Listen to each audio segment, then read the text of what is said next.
الحمد لله رب العالمين، والصلاة والسلام على سيد الأنبياء والمرسلين وعلى آله الطيبين الطاهرين وأصحابه أجمعين. يا أيها الذين آمنوا استعينوا بالصبر والصلاة إن الله مع الصابرين.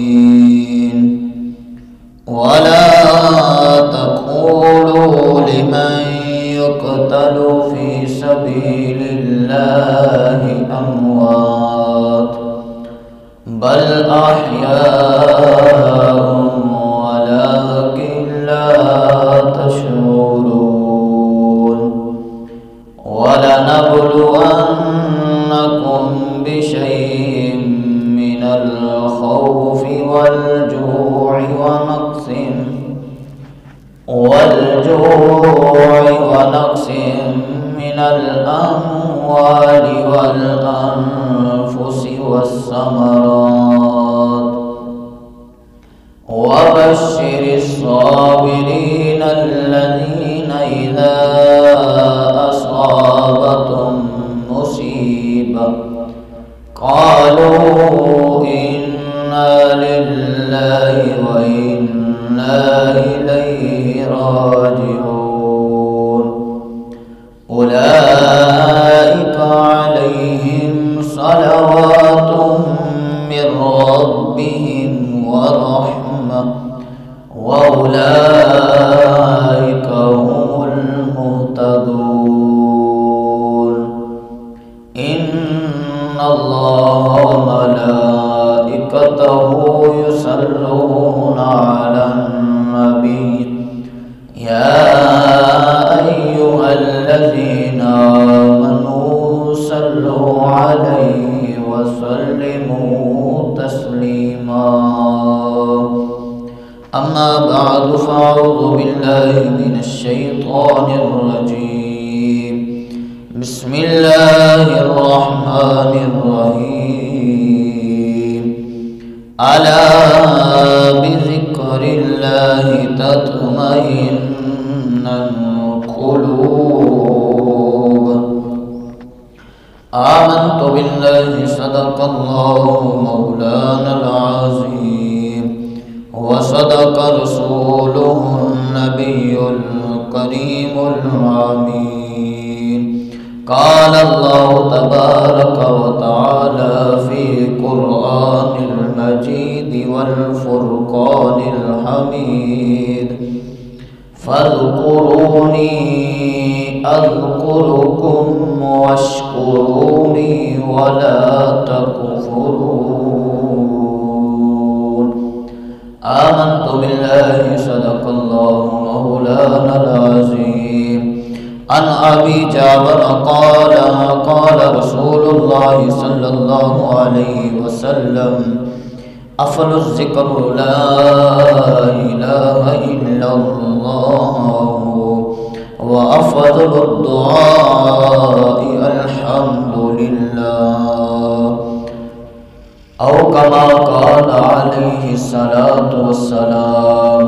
اللهم صل على محمد وعلى آل محمد كما صليت على إبراهيم وعلى آل إبراهيم إنك حميد مجيد. اللهم بارك على محمد وعلى آل محمد كما باركت على إبراهيم وعلى آل إبراهيم إنك حميد مجيد. الصلاة والسلام عليك يا رسول الله. الصلاة والسلام عليك يا حبيب الله. الصلاة والسلام عليك يا رحمة للعالمين وعلى آلك وصحابك يا رحمة للعالمين. خودی کو کر بلند اتنا کہ ہر تقدیر سے پہلے، خودی کو کر بلند اتنا کہ ہر تقدیر سے پہلے، خدا بندے سے خود پوچھے بتا تیری رضا کیا ہے. اللہ رب ذوالجلال کی حمد و ثنا حضور صلی اللہ علیہ وبارک وسلم کی ذات بابرکات پر ہدیہ درود و سلام کا نذرانہ عقیدت پیش کرنے کے بعد دعا گو ہے کہ خالق رب کائنات آج میری آپ کی حاضری کو اپنی بارگاہ میں شرف قبولیت عطا فرمائے، اور میرا اور آپ کا مل بیٹھنا اللہ رب ذوالجلال اپنی بارگاہ میں قبول فرمائے. حباب جی احترام، میں نے آج جو آپ حباب کے سامنے دو آیت کریمہ پڑھنے کا شرف حاصل ہوا ہے، دعا گو ہے کہ خالق رب کائنات انہی دائرے کے اندر مجھے گفتگو کرنے، آپ حباب کو سننے، پھر مجھے اور آپ کو خالق رب کائنات اس پر عمل کی توفیق عطا فرمائے، کیونکہ عمل سے زندگی بنتی ہے، جنت بھی جہنم بھی. عمل پہلی کرینہ ہے. اگر ہم دنیا میں نیک صالح نیک عمل کرتے رہیں گے تو پھر یہ ہمارے لیے آخرت کے دن جنت کا سبب بن جائے گی. اگر ہم اس ذات کریمہ کا کلمہ تو پڑھ لیا ہے مگر ہم کام برے کرتے رہیں گے، پھر میرا اور آپ کا ٹھکانہ جہنم ہے. جو شعلے مارتی ہوئی آگ ہے وہ ہمارا مقدر ہے.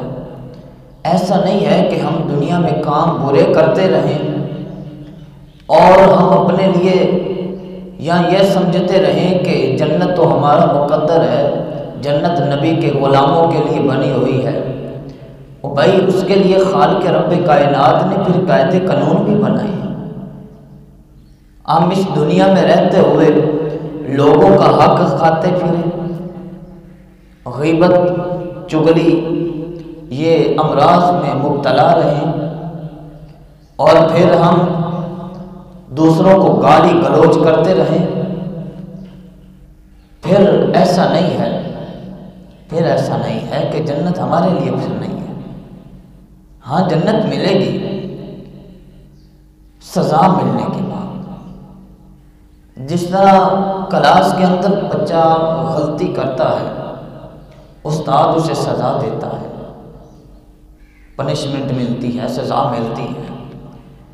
اگر ہم کرتے پھریں کہ ہم تو بھائی نبی کے غلام ہیں، ہمیں تو حضور آخرت کے دن بچا لیں گے، اور اس نبی کو پھر اس وقت منہ کیا دکھاؤ گے؟ اقبال اسی لیے تو کہہ رہے ہیں، تو غنی از ہر دو عالم من فقیر، روز محشر عذر ہائے من پذیر، می بینی حساب ناگزیر، آئے از نگاہ مصطفیٰ انہا گزیر. اگر کل قیامت کے دن رسول اللہ نے پوچھ لیا اے میرے امتی تو دنیا میں جا کے کیا کرتا رہا؟ کیا تیری طرف میرا پیغام پہنچتا نہیں تھا؟ کیا علماء دین کی آواز تیرے کانوں میں پڑتی نہیں تھی؟ کیا تو اتنا ہی غافل ہو گیا تھا کہ تو نے میری آواز کو سننے کے بعد بھی لبیک نہیں کہا؟ اس وقت نبی محترم کو کیا منہ دکھائیں گے؟ یہ وجہ ہے کہ حضور علیہ الصلوۃ والسلام جب پیدا ہوئے تو اما آمینہ فرماتی ہیں کہ حضور کی پیدائش کے وقت حضور کے لب مبارک ہل رہے تھے، تو لبوں سے ایک ہی جملہ نکل رہا تھا، رب سلم امتی، کہ مولا مجھے وہ امت عطا فرما تو سلامتی والی۔ دوسرا جملہ ساتھ ہی فرما رہے تھے، رب حب لی امتی، کہ مولا جو تو نے مجھے امت دینی ہے مولا اسے بخش بھی دے۔ پہلی امتوں کے ساتھ کیا ہوا وہ میرے اور آپ کے سامنے ہیں۔ ہم قرآن کا مطالعہ کر کے دیکھیں، قوم عاد کے ساتھ کیا ہوا، قوم لوط کے ساتھ کیا ہوا، پھر دیکھیے نوح علیہ السلام کی قوم کے ساتھ کیا ہوا۔ پہلی امتیں گناہ کرتی، ان پر اللہ کی طرف سے عذاب آ جایا کرتا تھا۔ یہ تو حضور علیہ السلام کی دعاؤں کا نتیجہ ہے۔ نبی رحمت صلی اللہ علیہ وبارک وسلم نے جو دعائیں مانگی ہیں ان کا صلہ ہے۔ پہلی امتیں دعا گناہ کرتی، ان کے اوپر عذاب آ جاتا، ارے ہم گناہ پہ گناہ کر رہے ہیں، اللہ فرماتا محبوب تیری امت گناہ کر لے مگر دو آنسو لے کے جب میری بارگاہ میں آ جائے میں رب ہو کے اعلان کرتا ہوں ان کے سارے گناہ معاف کر۔ یہ تو نبی علیہ السلام کی دعاؤں کا صلہ ہے، ان کی دعاؤں کی بدولت ہمیں اتنا کچھ ملا۔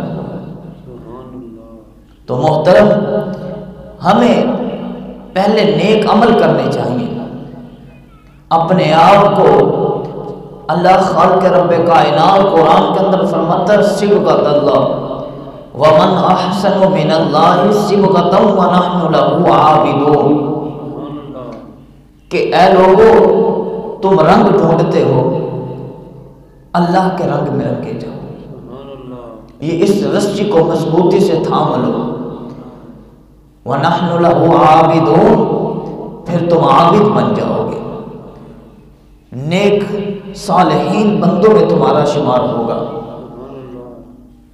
لوگوں نے اللہ کا قرب حاصل کرنے کے لیے اتنی کٹھن محنتیں کی، کوئی جنگلوں میں بیٹھا ہے ہو کر رہا ہے، ہو میں کچھ تھا تو کر رہے تھے۔ فرید الدین مسعود گنج شکر رحمت اللہ تعالی علیہ آپ ساری زندگی اللہ کی یاد میں گزار دی۔ حضور خواجہ معین الدین چشتی اجمیری رحمت اللہ تعالی علیہ آپ کہاں سے چلے ہیں، اللہ کا ذکر کثرت سے کرتے کرتے آج اندازہ لگاؤ کہ ہند الولی کا لقب مل رہا ہے، کہ آپ کو ہند الولی کہا جاتا ہے، کہ آپ کا ایک مرتبہ یوں ہوا کہ وہ جو کافر تھا وہاں کا سردار اس نے آپ کا پانی بند کر دیا، آپ وضو فرماتے لوگوں کو ہدایت کرتے، آپ کا جب لوگوں نے پانی بند کر دیا اس وقت خواجہ صاحب نے خواجہ معین الدین چشتی رحمت اللہ تعالی علیہ آپ ان کے مندر میں چلے گئے، اپنا لوٹا ہاتھ میں ہے اور جو ان کے مورتیاں تھیں بھگوان تھے جنہیں وہ پوجتے تھے انہیں جا کے آپ نے وہ لوٹے پکڑا دیے، فرمایا جاؤ میرے لیے پانی لے کے آؤ۔ اب مورتیاں کہاں تو چل سکتی ہیں، وہ تو مٹی کی بنی ہوئی ہیں، وہ تو انہوں نے ایسا نقشہ بنا کے رکھا ہوا ہے جسے وہ سجدہ ریز ہوتے ہیں۔ اس وقت خواجہ صاحب نے فرمایا جاؤ پانی لے کے آؤ، اب وہ کہاں چل سکتی، یہ نکاح ولایت ہے۔ آپ نے جب ہاتھ کا اشارہ دیا فرمایا تجھے پتہ نہیں، اور تنوں پتہ نہیں میں کون ہوں، تنوں پتہ نہیں میں کون ہوں، میں غلام مصطفیٰ ہوں۔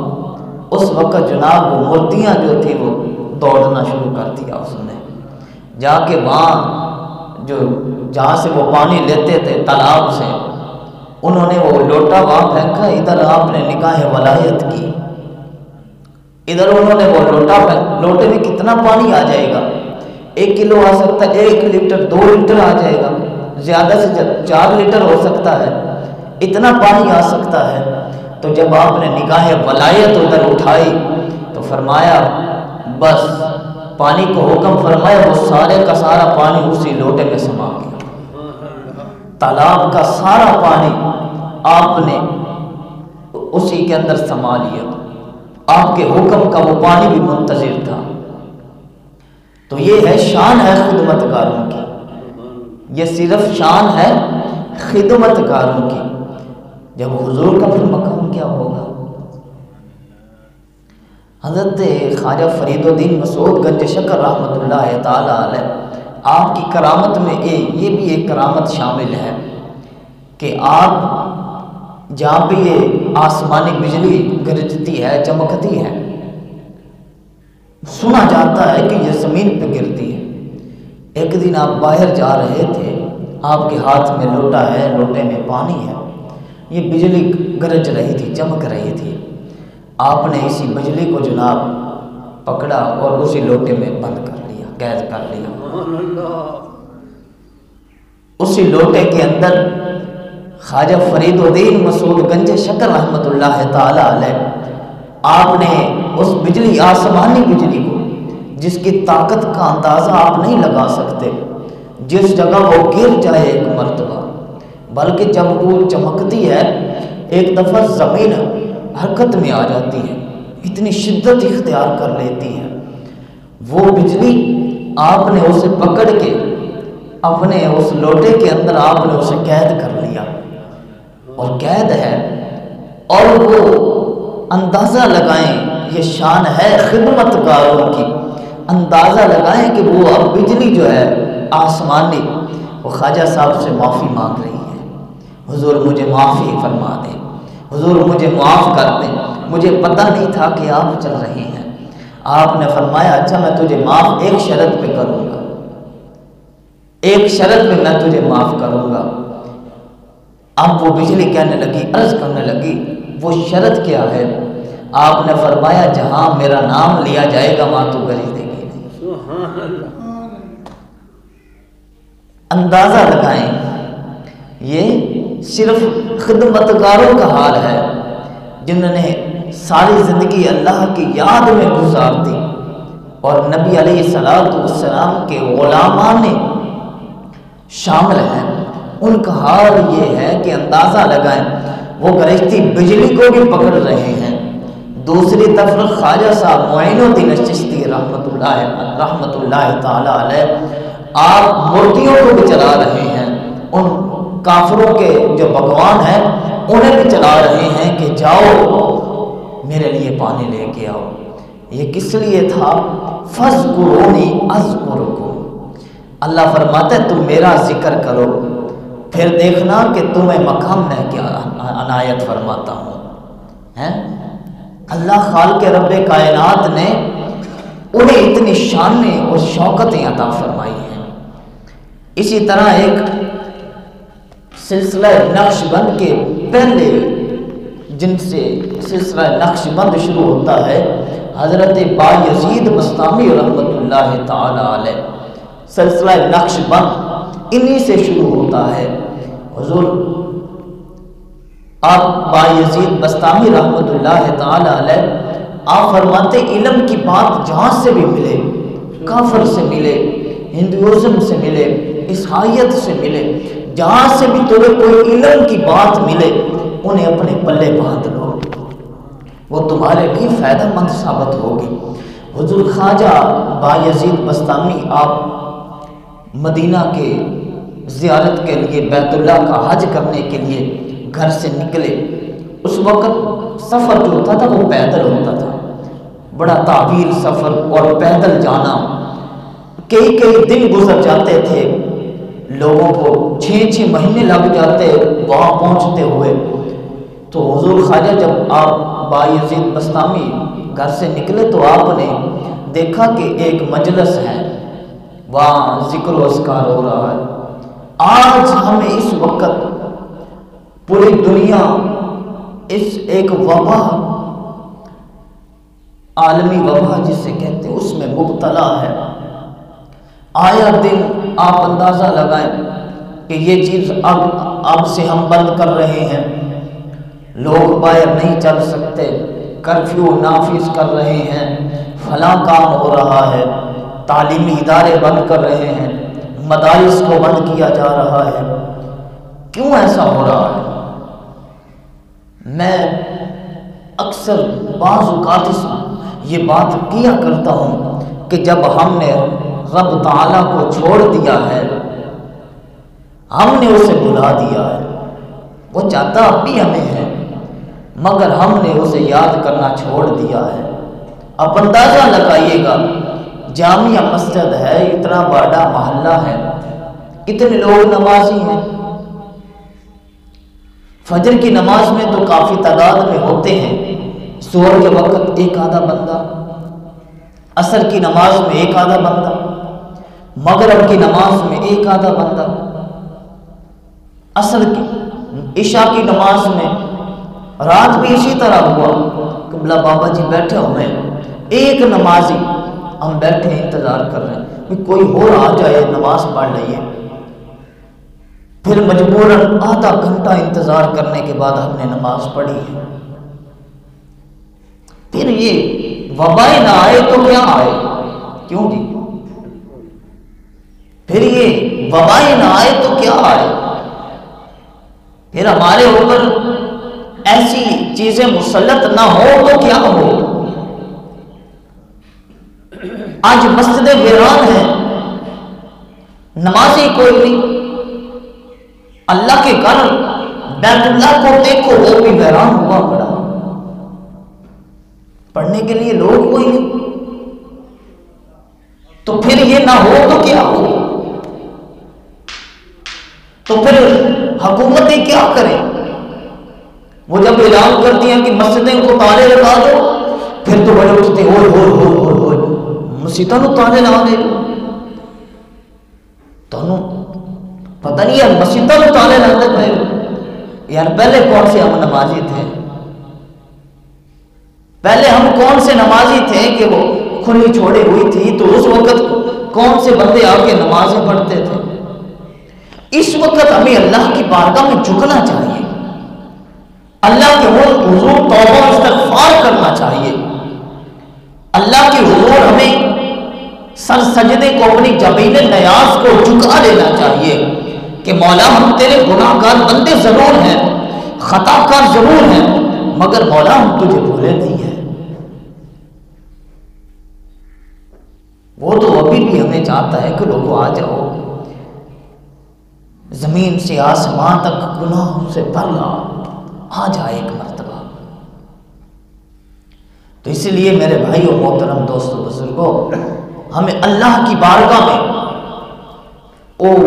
اکثر کل پرسوں ایک جگہ پہ میں بیٹھا تھا، وہاں ذکر ہو رہا تھا، وہ مدرسہ میں نے اپنے آنکھوں سے دیکھا ہے کہ ہم ابھی لگے ہوئے ہیں کہ رزق اکٹھا کر لیں، یار پتہ نہیں ہے زندگی کتنی ہے، زندگی کا پتہ نہیں ہے، تو پہلے ہمیں اپنی زندگی کی شہادت دینی چاہیے۔ وہ ایک ویڈیو کلپ تھا، رات کو میں ایک جگہ بیٹھا دیکھ رہا تھا، وہ ویڈیو کلپ جو تھا، وہ ایک آدمی حمام پہ بیٹھا اپنا بال کٹوا رہا ہے، ادھر سے اذان شروع ہو گئی، اس نے پوچھا یار یہ آواز کس چیز کی آ رہی؟ اس نے کہا کہ اذان ہو رہی ہے۔ اس نے وہ کپڑا اتار دیا اور کہنے لگا کہ اب یہ کام چھوڑ دے، پہلے نماز پڑھ کے آتے۔ اس نے کہا یار 5 منٹ کا کام باقی ہے، صرف 5 منٹ، تیرے بال کٹے گئے ہیں، میں ذرا سائڈوں پہ سیٹنگ کر کے پھر چلے جانا۔ اس نے کہا کہ یار تو ایک بات کی مجھے شہادت دے دے کہ میری زندگی میں 5 منٹ باقی ہے، تو اس بات کی مجھے ضمانت دے دے، میں تیرے پاس بیٹھ جاتا ہوں۔ اس نے کہا میں نہیں دے سکتا۔ اس نے کہا پھر میں نماز پڑھ کے آ جاتا ہوں، میں تو تجھے بھی کہتا ہوں تو بھی چل، تو بھی نماز پڑھ لے، اس کے بعد ہم آ کے کام کر لیتے ہیں۔ اس کے ذہن میں یہ بات آ گئی۔ میں بات خیر کرنا چاہ رہا تھا، اس کی طرف آتا ہوں۔ اللہ کے ذکر کی طاقت کتنی ہے۔ حضرت بایزید بسطامی جب اس مجلس میں داخل ہو گئے تو ایک عالم واعظ کر رہا تھا، نصیحتیں کر رہا تھا، تقریر کر رہا تھا۔ جب اس مجلس میں آپ داخل ہوئے تو وہ جو واعظ کر رہا تھا، نصیحت کر رہا تھا، تقریر کر رہا تھا، شعلہ بیان کر رہا تھا، وہ خاموش ہو گیا۔ اب لوگ کہنے لگے کہ بھائی تجھے کیا ہو گیا کہ تو پہلے تو اس انداز میں بول رہا تھا کہ یہ سپیکر ساؤنڈ بس اب پھٹ جائیں گے، اب تجھے کیا ہو گیا؟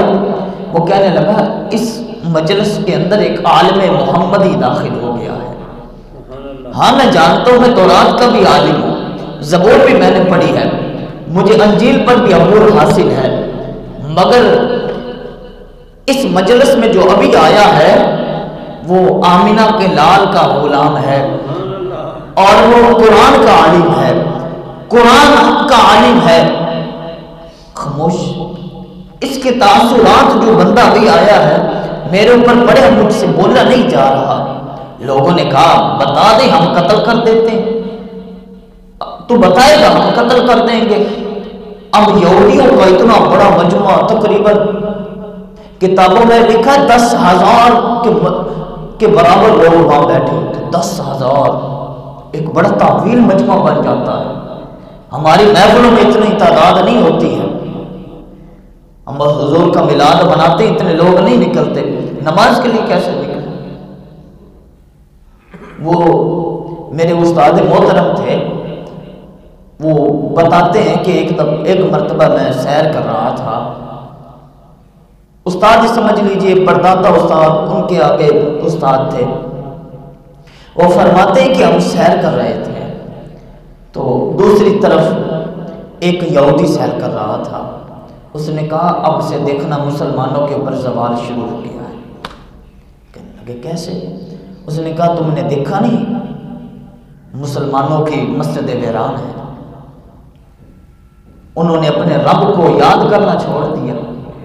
کہنے لگے پھر دوبارہ ان کے اوپر عروج آ سکتا ہے، جتنی تعداد ان کی جمعے میں ہوتی ہے اگر اتنی تعداد فجر کی نماز میں ہونا شروع ہو گئی۔ اب تو جمعے کے وقت بھی لوگ چھٹیاں کرنا شروع کر دی ہیں۔ حضور فرماتے ہیں جس نے مسلسل 4 جمعے چھوڑ دیے وہ میری امت میں سے نہیں ہے۔ پھر ہم امتی کہلانے کے قابل کہاں ہیں؟ نمازیں بھی چھوڑ دی، جمعے بھی چھوڑ دیے۔ خیر وہ فرماتے ہیں کہ جمعے کی تعداد میں اگر فجر کی نماز میں لوگ اکٹھا ہونا شروع ہو گئے پھر عروج آئے گا۔ میں نے جب وہ میرے استاد محترم نے یہ بات کی، میں نے کہا استاد جی معذرت سے میں ایک گل کرتا ہاں۔ میں کہا استاد جی پھر جمعہ دے وچ بھی جو لوگ چھٹیاں ہوں تو جمعے دے وچ بھی لوگ نہیں آتے، میں آپ کے پھر کیا کہہ سکتے ہیں؟ پھر ہم نے در در کی ٹھوکریں کھانی ہے، پھر مسلمانوں نے لتر نہیں کھانے تو پھر اور ہونا کی